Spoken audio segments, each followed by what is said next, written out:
In a quiet town called Starhill Village, where the stars seemed to shine just a little brighter, there lived a robot named Robo. He wasn't like the other machines who cleaned windows or built fences. Robo had a heart-shaped light in the middle of his chest that glowed warm yellow whenever he felt something special like joy, kindness, or love. He didn't speak much, but he listened better than anyone.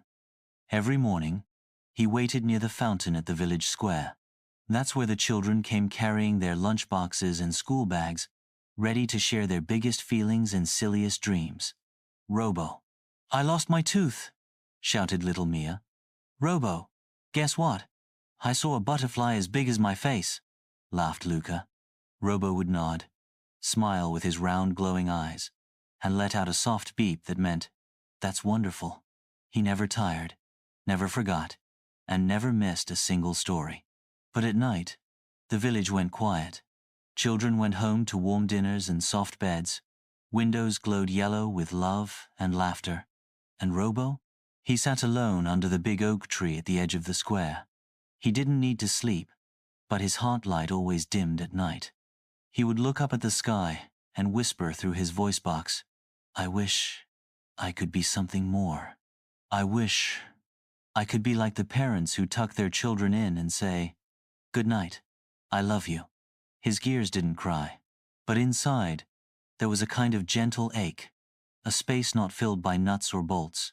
One evening, as the sun dipped low, Mia stayed behind after the other kids left. "Robo?" she said, sitting beside him.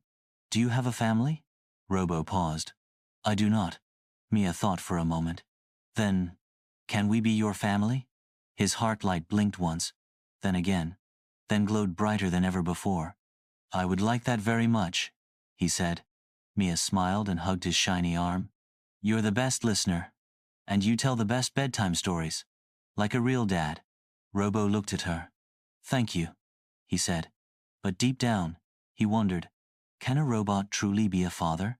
That night, Robo sat under the tree longer than usual. He watched the stars, blinking slowly like sleepy eyes in the sky. A gentle breeze whispered through the leaves. "I may not grow old," Robo thought. "I may not feel the way humans do, but I love them, all of them, with everything I am." And for the first time in a long time, he felt full. Like the ache in his heart was a little smaller, but still, something was missing. The day after Mia called him like a real dad, Robo stood in the square with a quiet hum in his circuits. The words echoed in his mind like music. "Can we be your family?" His heart light blinked softly all morning as the children ran around.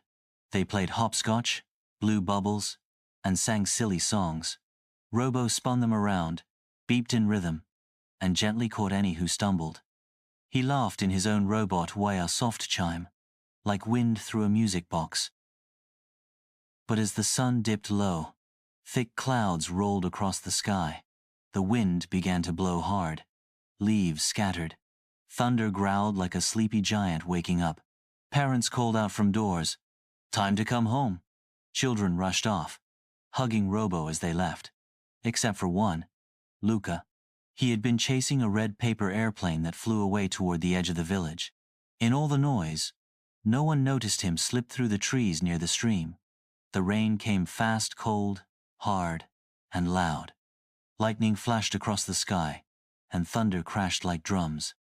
Robo stood in the square, scanning the crowd. One by one, he counted the children until he reached 19. There were always 20. Luca was missing. Without a second thought, Robo activated his emergency lights. His eyes glowed brighter. His legs moved faster than ever before. Through the wind, through puddles and mud, he followed the tiny footprints near the edge of the woods. "Luca?" Robo called out, his voice gentle but clear. No answer. His sensors beeped. A faint heat signal blinked ahead small, shivering, curled beneath a tree. Robo ran and found Luca, soaked and scared. "I lost the airplane," Luca whimpered. "I didn't mean to go too far. You are more important than any airplane," Robo said softly. "Come inside." He opened his metal arms. Luca crawled in. Robo's chest light warmed the boy like a campfire. and his arms wrapped around him like a safe, shining blanket. The storm raged on, but Robo stayed still, shielding Luca with his body. Water rolled down his back. His circuits buzzed softly from the rain, but he didn't move. Luca slowly fell asleep in his arms, safe and warm. When the storm passed, dawn lit the trees in soft gold. Birds chirped again. The danger was gone. Robo's joints were cold and stiff, but his heart light glowed strong. It carried Luca home. The village gathered with gasps and tears. Luca's parents ran forward and hugged them both. "Thank you," they cried. "You kept him safe. You're more than a robot, your family." Luca, still sleepy, whispered, "You're my hero, Robo." That night, the children and their families held a small gathering. They brought blankets, lanterns, and warm cocoa to the square. Mia made a tiny paper crown and placed it on Robo's head. "You're our protector," she said, "our Starhill knight." Robo didn't have a heart like a human, but if he did, it would have swelled with joy. He looked at them, loving, hugging, smiling, and whispered softly, "I don't need to be a father to love you like one." And with that, Robo's heart light shone brighter than ever. After the night of the great storm, Robo became more than just the friendly robot who waited by the fountain. He became a guardian, a friend, a hero. Everyone in Starhill now called him Uncle Robo. He didn't ask for thanks. He didn't ask for anything. But he felt something new inside, a gentle pride, like a sunrise that lived quietly in his chest. One morning, while the dew still sparkled on the grass, little Mia came skipping across the square with a shoebox wrapped in bright red paper. "This is for you," she said, placing it gently into Robo's hands. He blinked, curious. "What is it?" "It's a memory box," she smiled, "so you never forget how much we love you." Robo opened the lid. Inside were tiny treasures. A paper airplane from Luca, so you remember the storm and how you saved me. A ribbon from Mia's hair, so you feel part of the family. A drawing of Robo surrounded by stick-figure children, all holding hands.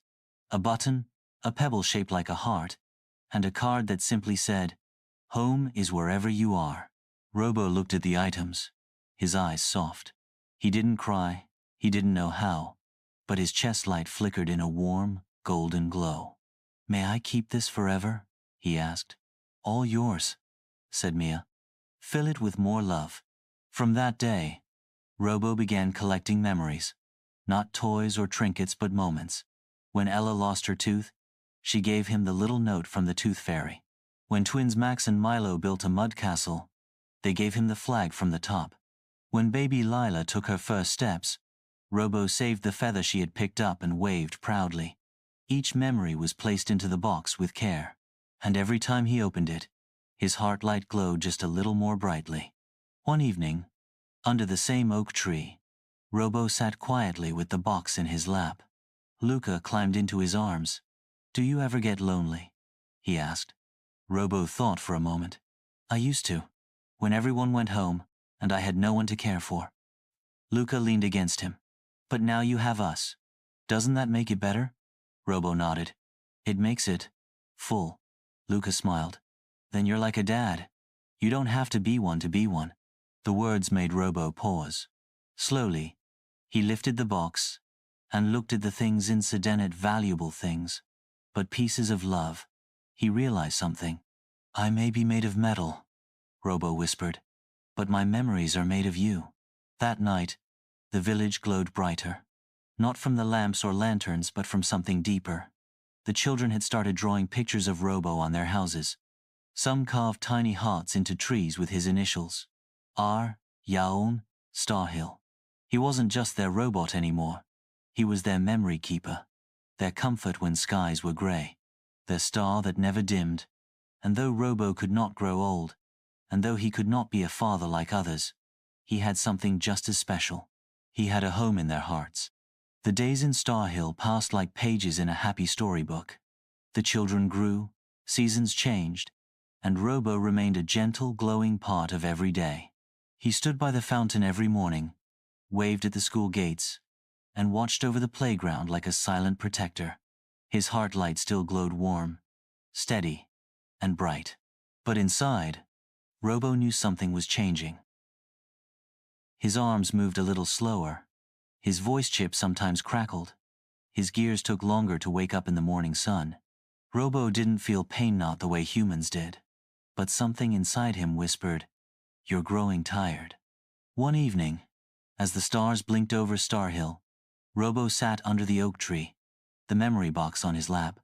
Mia curled beside him, now a little taller. Luca sat cross-legged, his favorite book in hand. "Robo," Mia asked, "why are you so quiet lately?" He looked at them gently. "I am slowing down." Luca's eyes widened. "Will you stop working?" Robo nodded. "One day. Not yet. But soon." Mia grabbed his metal hand. "But we need you." "You have each other," Robo said with a soft smile. "And you carry me in your hearts. That means I'll never truly be gone." The children didn't fully understand, but they felt something change in the wind. Something gentle, but sad. That night, the villagers noticed Robo's light wasn't as bright, his voice softer, his steps slower. And so, the children made a plan. They gathered every drawing, every poem, every tiny treasure Robo had ever kept. They built something beautiful at the base of the oak tree. Robo's memory garden. Paper flowers made from storybook pages. A path of stones painted with kind words. And, right in the middle, the memory box open, with the words written beside it, "Robo's heart, filled with us." When Robo saw it, he didn't speak for a long time, but his heart light flickered, blinked, then glowed with golden light, soft and wide like sunrise. "I am not afraid," Robo whispered, "because I have lived a full life, not in years, but in love." A few nights later, as the moon hung low and silver, Robo's light began to dim gently. He lay beneath the oak tree, surrounded by children's laughter and lullabies. "I will rest now," he said quietly, "but my love will always stay." The children held his hands. The villagers stood close. No one cried loudly, but the air was full of kindness and quiet tears. As Robo's heartlight faded, something magical happened. The stars above Starhill flickered brighter, and then one soft glow remained, a tiny golden star, blinking right above the oak tree. It stayed there every night after. The villagers called it Robo's star. Though Robo no longer walked the village paths, the children still spoke to him when they passed the tree. They added new memories to the box. They sang his favorite lullabies under the stars, and whenever anyone felt lonely, they'd sit in the memory garden, look up at Robo's star, and remember, love doesn't need arms to hug or lips to speak. It just needs a heart that never forgets. Many seasons passed in Starhill. The flowers in the village square changed colors, the trees grew taller, and the children grew older. Mia could read big books now. Luca helped his little sister walk to school. Max and Milo became artists who painted dreams. And though Robo no longer sat by the fountain, his love stayed. Every morning, the children still waved at the big oak tree, where the memory garden bloomed brighter than ever. New children too small to remember Robo would visit the tree and ask, "Who was he?" And the older kids would say proudly, "That's Robo. He wasn't just a robot. He was our friend, our listener, our star." They told stories of the paper airplane, the great storm, the memory box, and the soft way Robo said, "I am here." One bright morning, Mia stood under Robo's star, with a new baby in her arms, her little brother, Eli. She showed him the memory box, filled with treasures from children long grown. "See this feather?" she whispered. "Robo held it when you were just a dream." Eli smiled, and the sun caught the corner of Robo's star, making it twinkle gently, almost like it was listening. A few years later, the village built a small library beside the memory garden. They called it the House of Robo's Stories.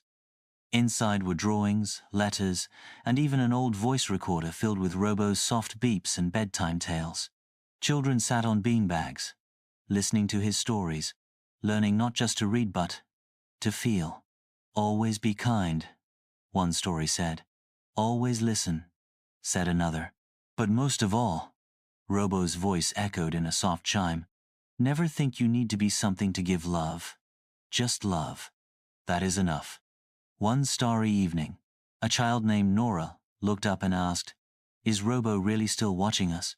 Mia smiled, now grown and wise. "Yes, maybe not with eyes, but with love. That kind of love never fades." She pointed to the golden star above the tree. "That's Robo's heart. It shines for all of us." And just then, the star twinkled twice. Once for, "I see you." Once for, "I love you." In time, Robo became more than a memory. He became a story passed down from heart to heart. A bedtime whisper, a soft beep in the wind. A reminder that even those made of metal can teach us the most human lessons. You don't need to be made of skin to care. You don't need to be called dad to be one. You just need a heart that listens, protects, and loves. And so, Robo lived on not in parts or wires but in every kind word, every warm hug, and every child who believed in magic. Robo's story ends here, but his love never will. Please like and subscribe for more.